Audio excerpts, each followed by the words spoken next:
c'est-à-dire le prix. Vous bénéficiez d'une grande liberté pour déterminer vos prix de vente, mais dans la pratique, vous devez tenir compte d'une série d'éléments qui limitent votre marge de manœuvre.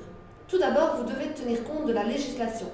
Vous ne pouvez en effet pas vendre à perte, c'est-à-dire à un prix inférieur au prix de revient.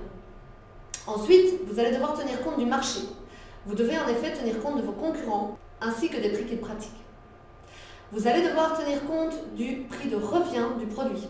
Votre prix de vente sera alors défini en fonction de la marge bénéficiaire que vous souhaitez. Enfin, la fixation de votre prix pourra être influencée par le prix psychologique du client, notamment en fonction de la provenance géographique et socio-culturelle de l'acheteur. La détermination des prix doit être mûrement réfléchie, car tout d'abord, les prix influenceront le niveau de la demande. Ensuite, les prix détermineront la rentabilité de votre activité au travers de la marge bénéficiaire. Enfin, les prix contribueront au positionnement de votre marque. Avant d'évaluer vos prix, il faut tout d'abord se poser les bonnes questions. N'oublions pas que votre prix doit être établi en corrélation avec votre produit, avec la façon dont vous allez le promouvoir, ainsi que la place qu'il occupera. C'est-à-dire avec les 3 autres P du marketing mixte, qui définissent au final votre positionnement. Voici donc quelques questions à se poser. Demandez-vous d'abord quelles vont être les sources de revenus de votre activité. Quels sont les différents produits ou services que vous allez vendre? Ensuite, quel prix de vente allez-vous appliquer?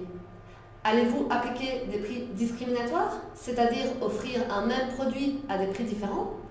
Comptez-vous mettre en place des formules de prix, par exemple 2 + 1 gratuit? Quelle sera votre politique en matière de réduction?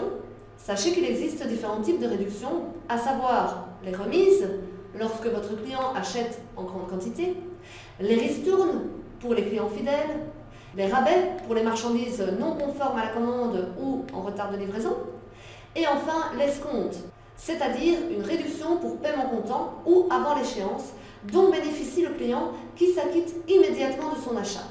Donc, par exemple, on peut appliquer une escompte de 2% si le client paye dans les 10 jours. Une autre question qu'il est important de se poser, c'est de savoir quelles seront les conditions de paiement. Quel mode de paiement allez-vous utiliser? Espèces, virement ou encore carte de paiement? Quel délai de paiement allez-vous appliquer? Il existe alors les paiements à la commande, c'est-à-dire le paiement avant l'envoi de la marchandise ou de la prestation de service. Il existe le paiement à la commande avec versement d'un acompte, c'est-à-dire que votre client paiera un acompte lors de la commande et qu'il paiera le solde à la livraison. Vous avez ensuite le paiement contre remboursement, c'est-à-dire le paiement au moment de la livraison. Vous avez aussi le paiement en comptant, c'est-à-dire le paiement peu de temps après la livraison. En général, on a un délai de 8 jours. Vous avez le paiement à terme, c'est-à-dire le paiement après l'écoulement d'un certain laps de temps. Par exemple, le paiement 30 jours fin de mois, 60 jours ou 90 jours fin de mois. Le paiement à tempérament, c'est-à-dire le versement d'un acompte de minimum 15% et le solde sera payé par votre client en plusieurs mensualités d'un montant identique.